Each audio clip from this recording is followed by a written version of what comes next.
내전 스윙, 아니 내전 현상에 대한 영상입니다. 부디 이 영상을 끝으로 이 주제는 다루지 않을 수 있길 바랍니다. 저도 지겹습니다. 먼저 우리가 자주 보는 영상부터 짚어보겠습니다. 주로 측면, 후면에서 촬영된 것들입니다. 라켓 헤드가 내측으로 회전하여 아래를 보고 있습니다.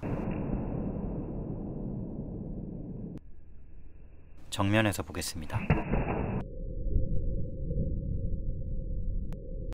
이게 오늘 영상에서 가장 중요한 장면이라고 보시면 됩니다. 라켓면에 셔틀콕이 닿은 순간 270분의 1초입니다.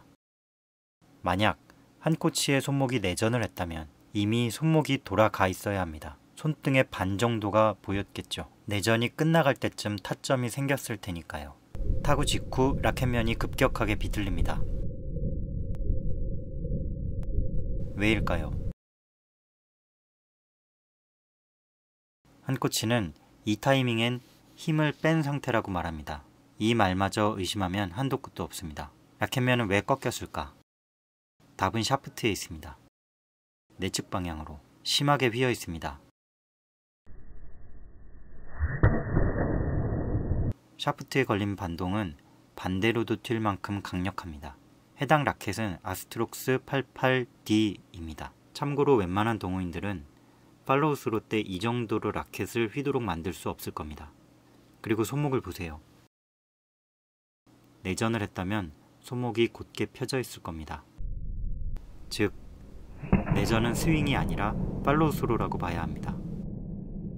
그리고 내전 스윙이라기보다는 내전 현상이라고 부르는 게 더 맞을 것 같습니다. 애초에 라켓을 던지는 힘은 몸통 회전에서 나옵니다. 그 힘을 손목으로 방향 전환을 이룬다는 발상 자체가 말도 안 되는 겁니다. 힘을 내뿜는 운동은 강하고 두터운 관절과 근육을 사용하는 게 상식입니다. 굳이 8개의 뼈가 있는 손목을 비틀어 짠다는 게 말이 된다고 생각하십니까? 그래도 우길 분은 있을 겁니다. 그분들에겐 할 말이 없습니다. 물론 손목을 사용하는 타법이 있긴 하지만 오늘은 다루지 않겠습니다. 내전 스윙에 대해 한 코치가 했던 멘트를 다시 들어보시기 바랍니다. 강하면서 손목이 이렇게 꺾인다고 해요.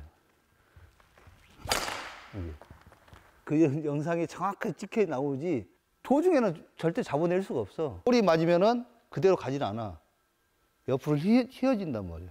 이게 이제 내전 자체인데 이걸 가지고 고의적으로 하는 경우도 많은데 이거는 고의적으로 할 수 있는 건 아니에요. 선수들도 이건 고의적으로 하는 게 아니고 임팩트 순간에 엄청나게 빠르고 힘을 강하게 주기 때문에 맞는 순간에 스톱시키기 때문에 돌아가.